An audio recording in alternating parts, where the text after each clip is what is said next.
The results do not lie. Teddy has released an NFL season win totals report every year since 2001 and is 91-41 with those releases, including a 14-3, that's 82% mark, with his 5% best bets. He went 75% with this report last year, including an easy 5% big ticket winner with the Bills over 9 wins. Take advantage of this opportunity and get on board for the low price of $199, or better yet, the report is free for Teddy's full season subscribers, documented 57% over the last 5 years, counting every play, every day. Get on board with this proven NFL profit producer.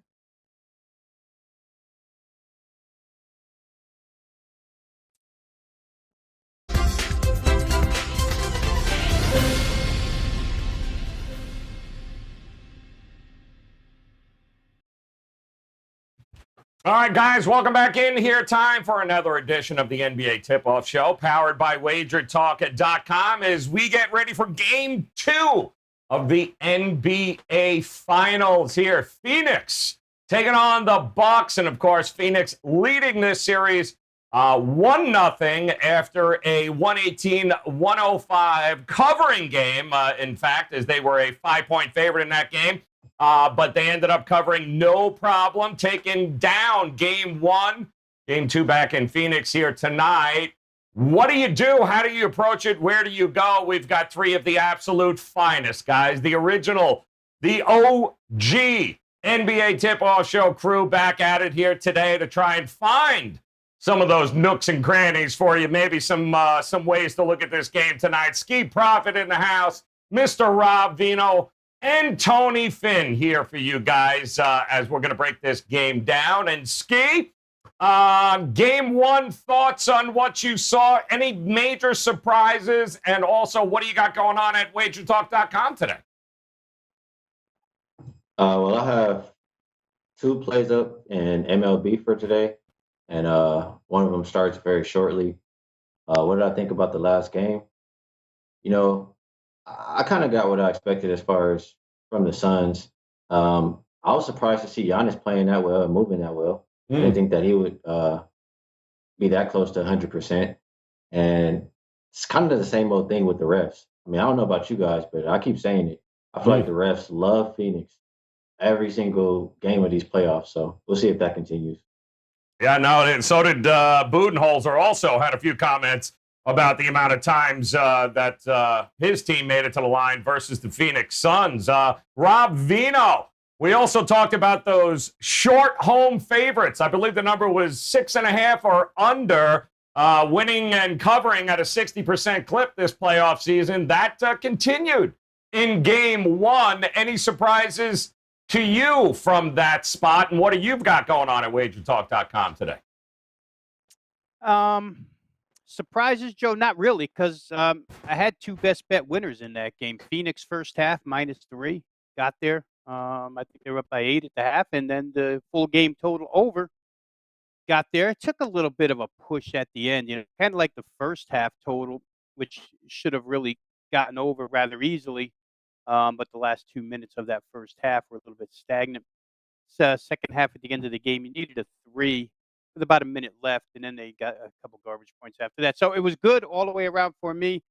Like Ski, I was a little bit, first of all, you're surprised Giannis made it to the floor. Second of all, you're surprised he played 35 minutes, which goes to show you that he should be good for the series. They get a day off in between. There's no back-to-backs here, so I think Giannis is going to be good. I think the other thing that swirls around in everybody's mind who's handicapping this thing is, how is Coach Bud going to go about this thing? We saw the adjustment, right, to the small lineup, and is he going to play small? That would lead you to handicap one way, or is he going to allow Brook Lopez to play his usual minutes? That would lead you to handicap a different way.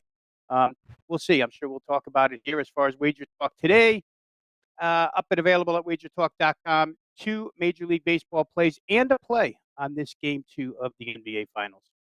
Oh, man, full card for Rob Vino over at Wager Talk. And Tony Finn, I know you're going to have some MLB laying around here tonight at WagerTalk.com. But Game 1 there was, did anything strike you as interesting in that? What'd you pull away from it?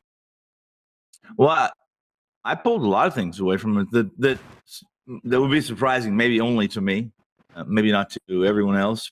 But I had a big play on the over in that game. I released it a little bit early at 217, and at the first half I was concerned to some degree about that going over, considering what our total was in the first half going over 217. But midway through the third quarter, you could see the pace. I felt like I also had Joe. I also had a team prop over 121 points for Phoenix, and midway through the third, I said, I'm not only gonna hit this total, I'm gonna hit this over 121, and it was paying 370 plus 370. So I was wrong. Phoenix covered, they won. The total went over, but the Suns had some, like Rob just mentioned, they had some lulls late in the first half, and during the second half, there was times and periods that Milwaukee seemed to experiment with some pace and different kind of rotations, and it wasn't working. So here we go. What do I expect tonight? I expect a lot of things tonight, but I don't expect – this is what I don't expect. I don't expect that the Greek's going to be any better than he was in game one. I think, if anything, the guys I talked to believe he'll be a little bit sore out of that game. If that's possible, I mean, I don't know how you can soar at this point in time in the season. We're 100 friggin' games in, right? But it's going to be fun to watch, and I'll throw my 2 cents out as the show goes along. But 3 baseball games, 2 plays in the NBA for tonight, 5 plays in total only at WagerTalk. All right, let's get to it then here, guys. Let's take a look at this game tonight, which also is this a lot of writing. Let me look here. It's we're looking at betting on road teams in the NBA playoffs. I can handle that. We're looking at road teams whose previous game free throw rate, free throws made divided by total field goals attempted, is at least 10% or lower. Ooh. And if the road team made fewer than 10 free throws in their previous game, well, then the Road Warriors 53-34-1 against the spread. That's a 61% clip over the last 20 seasons. 20-10 against the number for 67% over the last 5 playoff seasons. And like Ski had alluded to there, yeah, we know who went to the line an awful lot in game one. That was the Phoenix Suns. The team that didn't was the Milwaukee Bucks, and that's what the angle says. Go ahead and back the Bucks plus the points for game number 2. And thanks again to John Ryan for his angle of the day over at sportsmemo.com. Let's take a look at the opening number in this game here. 5.5 is what we saw originally opening up. We did see it drop in a number of shops to 5. Heck, even a couple of 4.5s floating around in the marketplace, with the total opening at 221.5. But boy, oh boy, I'm seeing 219s and 219.5s at one point. Looks like it's settling right around that 220.5 mark. So, Rob Vino, I'm going to come to you first here.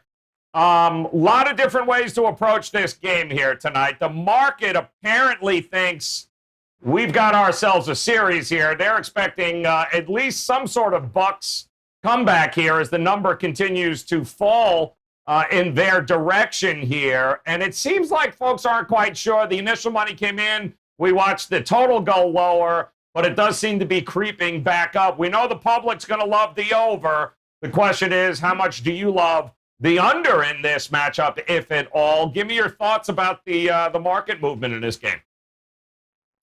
Well, the total up and down is simple. That's just indecision on what I said before. Is Milwaukee going to go small and play this game up and down, or is Milwaukee going to continue to use Brook Lopez, especially on the defensive end where we saw him just get chewed up by both Chris Paul and Devin Booker, right? I mean, Devin Booker trying to, come off picks and get that matchup with Lopez and then ISOing everybody out of the way and just eating them up alive, or Chris Paul getting into lane. It's somewhat the dilemma that Trae Young put Milwaukee in, right? Or Philadelphia, with Embiid. If you come up to greet him, he goes over your head with an alley-oop lob to Capella. If you don't come up to greet him and you play that drop-down defense, he hits a floater. Chris Paul not necessarily going to hit a floater, but he's going to hit a mid-range jump shot. So they've got him between a rock and a hard place. It would make sense to me, Joe, that you play Giannis at the 5. There's a lot more foot speed there. You've got the more ability to defend that both ways, up and down with Giannis. He can slide faster. Brook Lopez kind of stands there with his feet back and his hand stretched out 7 feet like he's a crossing guard telling people to stop. So I would think that if I'm Budenholzer, I would like to go small. You still need Lopez because he's got the ability to shoot those threes. Listen, with that type of thinking, you would probably play over in this game. I could see why there's been some indecision. As far as the game itself is concerned, I do believe on paper it's a series. They match up really well. Both sides, they kind of like to do the same things. Both coaches and teams told us they wanted to run before game one. They did run. They played with a lot of pace. The Dario Saric injury comes into play here. I think it could make a little more of an impact than we think, right? If Phoenix, a short rotation team to begin with, now they're moving to Frank Kaminsky. We'll see how that goes, but I do believe that the game will be played more with Giannis than Brook Lopez at the 5, and I don't think Phoenix will change anything, right? Phoenix did what Phoenix likes to do. The one thing, if you're Milwaukee, real quick, guys, if you're Drew Holiday and Bobby Portis, you got to play better. Those two guys just didn't come to play game one, and you would expect Milwaukee's a pretty resilient team. You'd expect them to bounce back here. And that's a great point that you led there, because I'm going to ask all of you guys this, and I'll come back to you, Rob. We saw it in the last round, not so much in the first couple of rounds, but to me, I think this is going to be a grinded-out kind of series. If you're looking at this going 6 or 7 games, I kind of feel like the whole zigzag theory is in play here. It certainly was last round. It went 8-2 against the number, and for those of you that don't know what that is, the loser of the last game, you back them, certainly if they're an underdog in the next game there, and expect it to go ping-pong here, Rob, back and forth. Are you a believer that theory works at this particular juncture of the playoffs? Well, you're right, Joe. In certain instances it has, in certain instances it hasn't. I think it's all dependent upon the series. And this series, to me, again, when you line them up on paper, I don't know that there's as much separation as what we saw in game one, right? You just don't believe when you line them up on paper that Phoenix is double digits better every single game, 4-game sweep, 4-1 finish. Finish off in 5. Milwaukee has been through Brooklyn, and certainly that was a tough series for them against that side. So I think that maybe it applies here a little bit. You get that, game 2 always becomes that cornered animal theory, right? You got to get out of there with a split. You don't want to be down 2-0, and the home side wants to be ahead 2-0. They want to hold serve. So, like I said, I think these teams are more evenly matched than what we saw in game 1. Yeah, and again, that's the beauty about backing the dog, Tony Finn, in that zigzag theory, because I don't need them necessarily to win. I just need them to cover here, and if there's not a lot of difference between these two teams, if you think this is a 6 or 7 game series, we're going to have a lot of that back and forth here. What do you think we're going to see? My feeling on zigzag. It's zigzags are good for one thing, and it's not basketball. So what we do here is that I've listened to Rob, and I agree with a lot of things. Here, I believe that the Bucks will go small. I believe that the Suns are the most versatile team, one of the more versatile teams in all NBA. Definitely the more versatile team between these two, meaning that if they want to play offense, if they want to play fast, they can play fast, and if they want to score, they can score. If they want to defend and be more deliberate, they can do that, especially with Chris Paul. He doesn't turn the ball over. In this situation, Milwaukee has to go small. You guys covered it. Lopez got abused in this pick and roll. In truth, they started the game. For those who watched it, I don't have to tell them, but I'm going to say anyway, and that is they started the game with Holiday on Paul, I think, and Tucker was on Booker. And of course, Lopez was playing up high. He's playing up after the first couple shots, Phoenix, I think Paul missed a shot. Booker threw a brick up. After that, they just took their elbow shot. They just took their elbow jumpers. And eventually it got so bad that they tried to they weren't even pressing on the pick and roll. They were dropping. They were drop defending, essentially just dropping, putting Lopez in front, under the rim, and saying, listen, we're going to give you shot teams all year long. Nobody gave more 3-point shots.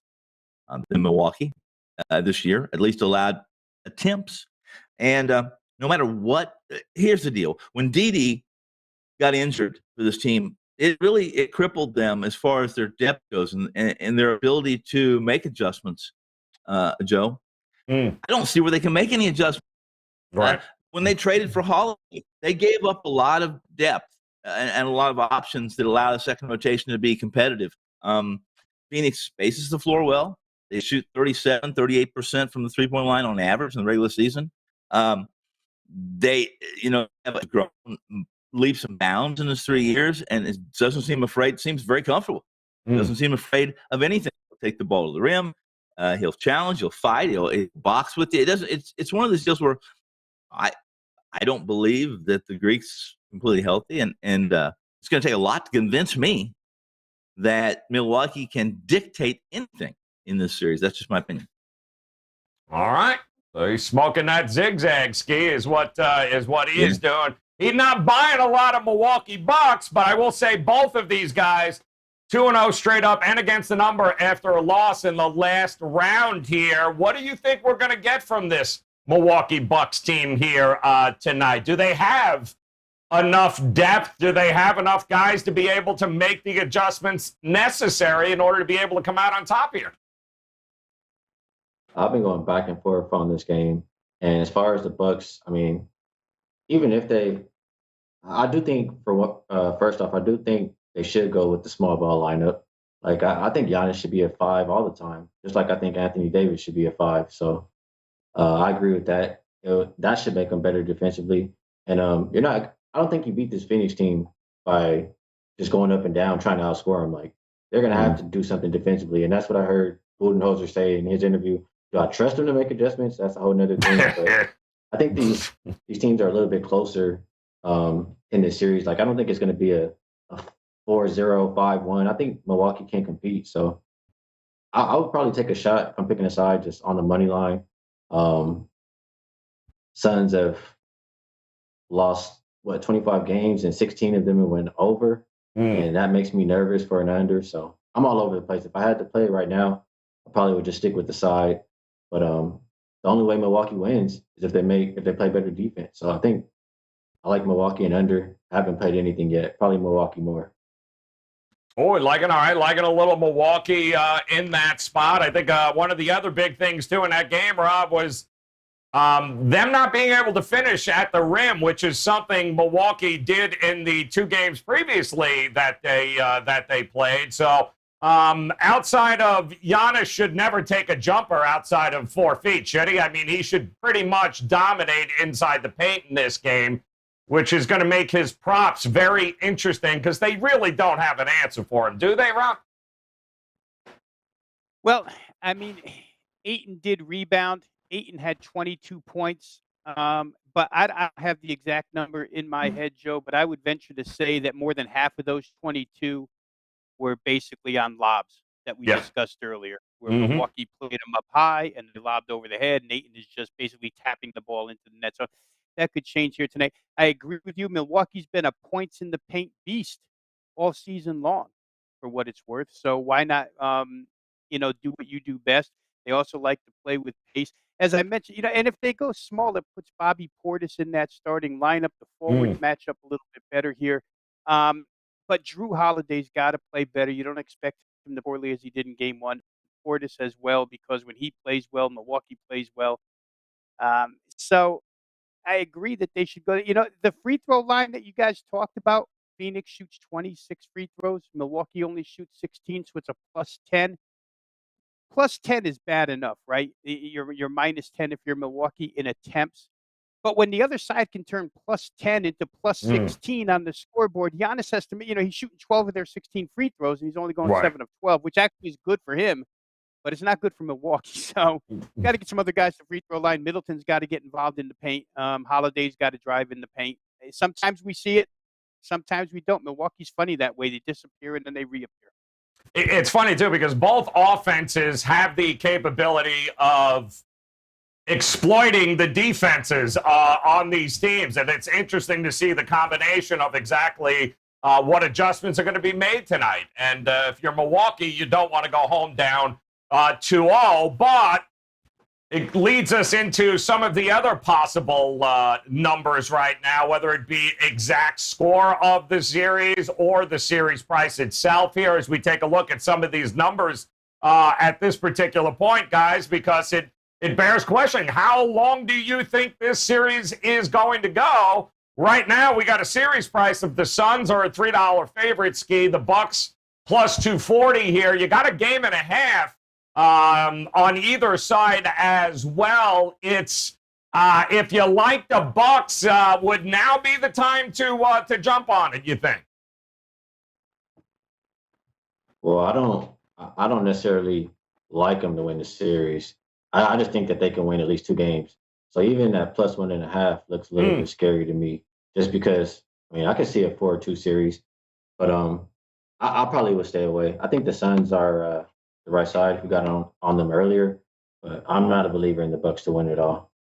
Not a believer. What do you think there, Tony Finn, at some of those numbers there? Game and a half, one way or the other, the game line here for this series. Do you think it's possible we're looking at a 4-2, 4-1, 5? What do you think we're going to see here? 5 games, 6 games?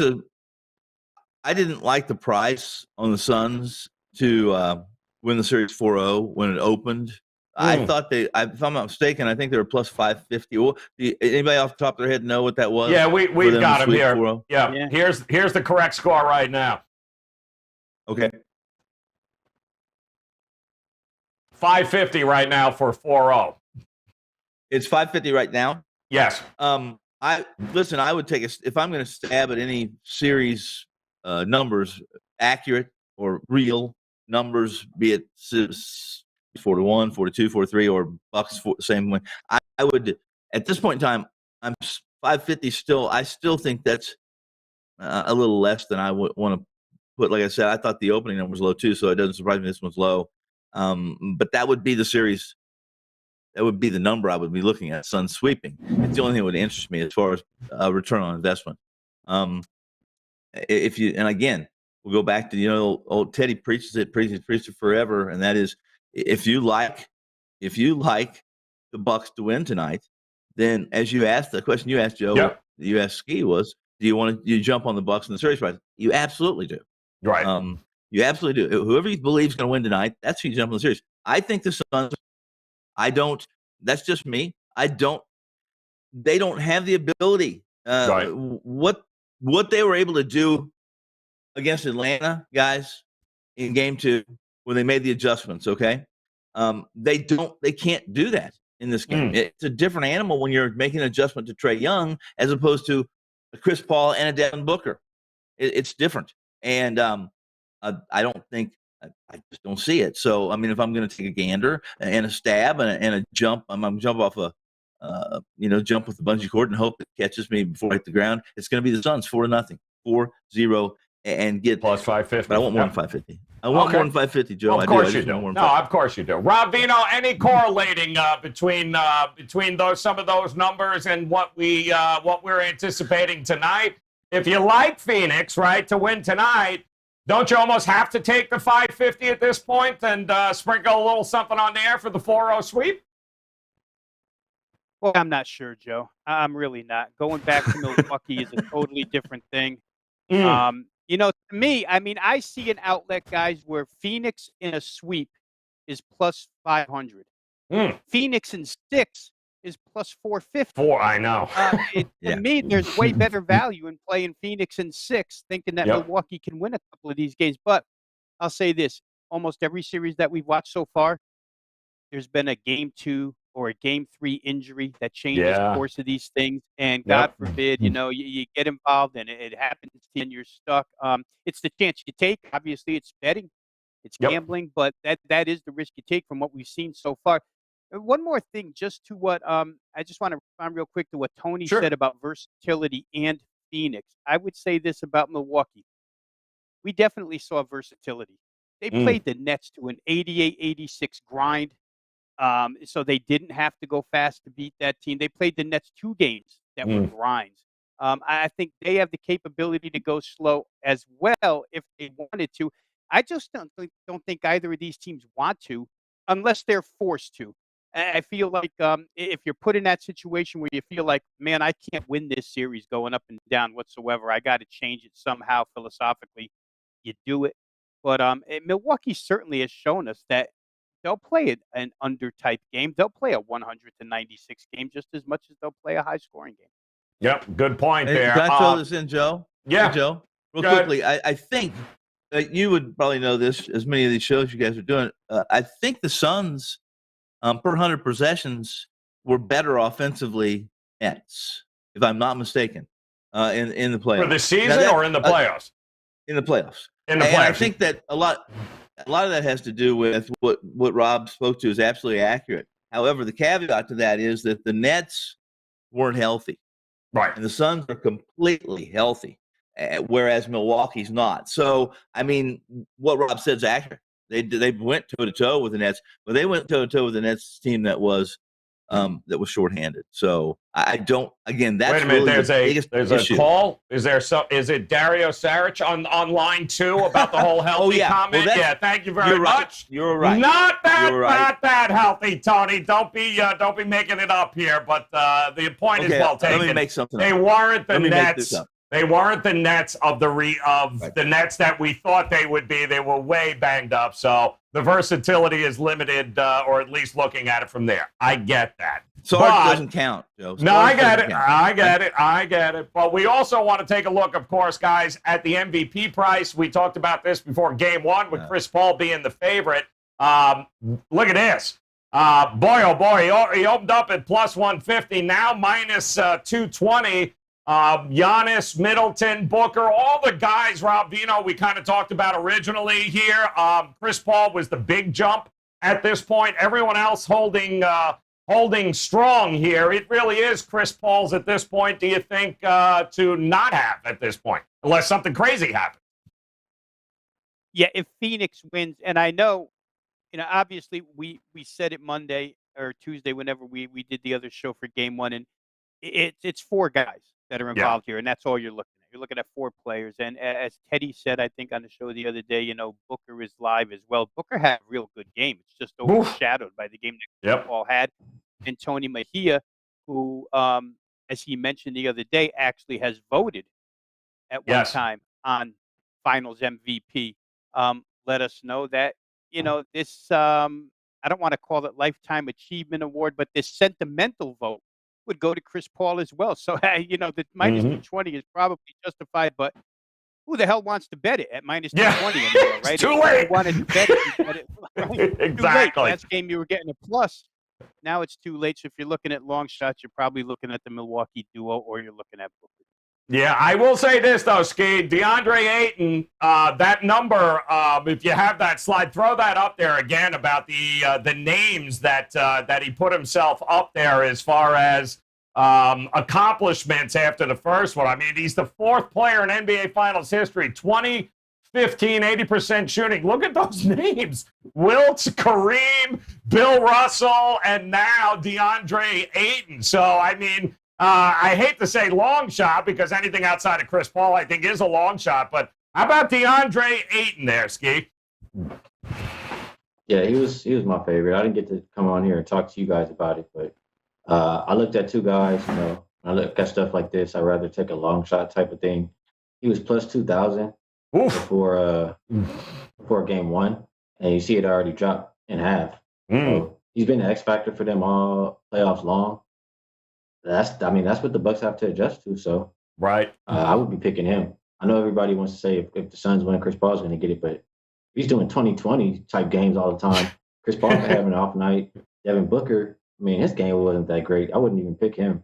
But he had 27 points, but I mean, how many of those were assisted by the referees? He wasn't having the greatest shooting night. So man, still sour on there. Still sour. He is still ripping the Zebras, Rob Vino. He's still going to town. He's gonna love sour, is he? I love it. I can't get fined, so it's all good. Listen, I'm just glad. I mean, Booker's become the new Paul George for Ski. I love it, man. Fantastic. All right, guys, let's put it all into a nice little bow here and talk about one of the best ways that you're going to look at the game here tonight. With a quick reminder, guys, that all three of these gentlemen told you MLB locked and loaded here tonight. A couple of plays in this game. In fact, best bets are available at WagerTalk.com with not only Ski, but Rob Vino and Tony Finn. So now would be the time for you to head over there and grab these best bets tonight and make it a profitable Thursday. So, Ski, I'm going to come to you because I'm sure there's a prop or something along those lines you might want to take a look at here for this game tonight. So, talk to us. Give us an angle that you're looking at here. Yeah, like I said, I haven't made any plays. I may make this one here. When the Suns win, they cover. I don't see this as a blowout series. Like I think the Bucks can compete. So if I think that they can compete, I'll just take the Bucks on the money line plus, like, what is it, 173? I think it's worth a shot. And my thought process would be, like, if they were to lose this game, I probably would come back on the Bucks next game in the first half or full game. And a little foreshadowing, but if they do lose this game, I'm pretty sure we'll get another ref that will favor the Bucks in Game 3. I'm not going to say his name, but you guys know who I'm talking about. So I like the Bucks at the plus price. My best bet tonight. All right, Ski going Bucks. Love it. Plus money line. That's the way to look at it there. Sounds like a little zigzag to me, Ski. I'm with you there. Ravino, come on, my man. Talk to us. What a lot of different ways to approach this here tonight. What's one of the ones you're looking at? Well, I'm going to say first that Ski's going to love the fact that Tony Brothers is part of the crew tonight. That's got to go a long way for Phoenix, right? Listen, I'm going to look at it from a prop standpoint, guys. Jay Crowder had an absolute miserable night the other night. 0 of 8 from the field, missed every three-pointer, obviously. His total points and rebounds tonight is 15.5, minus 20 cents. He still got to 10 last game, despite going 0 for 8 from the field. He had 1 point, a free throw, and he had 9 rebounds. So in that line of thinking, I think he'll get his rebounds. He's a veteran of these types of situations. I think the shooting will come back. Again, he's somewhat inconsistent at times, but when he's right, he's really good. So I'm going to try Jay Crowder here, over 15.5 points and rebounds, minus 120. Boom! Grabbits. Very nice. Well done. With time to spare, and mostly because Tony Finn's probably going to need it anyway. So go ahead, Tony Finn. Talk to us, my man. I'm going to guess that you're probably not going Milwaukee's way here, given the fact that, you know, they got zero versatility. But go ahead, man. Talk to us. 60 seconds. Where are you going here tonight? Well, Rob helped me here. He mentioned that Crowder was Miller 8. I never said that Milwaukee didn't have versatility. I said the Suns are the most versatile team. I think they're more capable with their depth and without Sarge. My case just for my prop is over 121. 121 or more points for the Suns. Pays 310 tonight. I paid 350. I think in game 1 I liked it. 310 tonight. Lots of reasons. They're not going to have Milwaukee wants to compete tonight. They're going to pull Lopez. They're not, and Bobby Portis off the court. They're going to use the Greek, the number 5. They're going to go small. And in turn, what happens is they use more Jay Crowder, use more our Suns Crowder, Cameron Johnson come in, and they go small. They don't use Kaminsky in place of Ayton and Sarge. Suns 121 or more points tonight. They win, they cover, and you get that plus 310 on the team prop. Bam. Love it. All right, there you go, guys. Whole lot of different ways to look at this from a prop perspective, too, as well. By the way, I'll just throw it out there. Chris Paul, 21.5 points is what his prop looks like. He's gone over that number now in 3 straight as he's gotten his legs back underneath him there. We'll see if he can get more than the 21.5 tonight. In the meantime, Ski's looking at, give me some plus money line money here with the Bucks taking charge here, getting it done. Rob Vino likes Jay Crowder, who pretty much was the only guy on either team with any playoff experience to bounce back here tonight. 15.5 points plus rebounds. And Tony Finn says, you know what? I'm expecting points, and I expect a lot of them to be scored by the Phoenix Suns tonight with that adjusted team total of over 121. You got to love Finn going into the alternate line section of the book. Got to love that here. And, of course, John Ryan, our good friend at Sports Memo as well, his angle of today says Bucks plus the points, 4.5. And remember, guys, best bets locked and loaded. A lot of MLB up on the board here tonight for these three gentlemen. Plus, some best bets actually for the game. You can grab them now at WagerTalk.com. All right, we'll be back again tomorrow. We'll take a look at, we'll break down what happens here tonight and see if we can't get a jump start on anything early for Sunday's matchup here for Game 3 back in Milwaukee. So on behalf of Ski, Rob Dino, and Tony Finn, hit that bell in the upper right-hand corner, guys, and come back and join us again tomorrow as we get you ready for the weekend in the NBA Finals. Best of luck with your plays, guys. We'll talk to you tomorrow.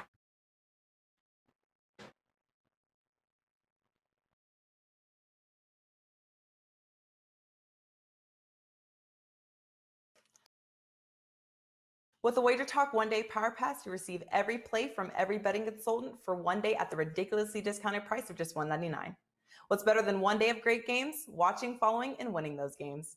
Get your sportsbook edge with the entire WagerTalk team of handicappers with this one-day Power Pass, every WagerTalk expert in every game they release for just one day. Your WagerTalk one-day Power Pass is right here, and it's yours for just $1.99.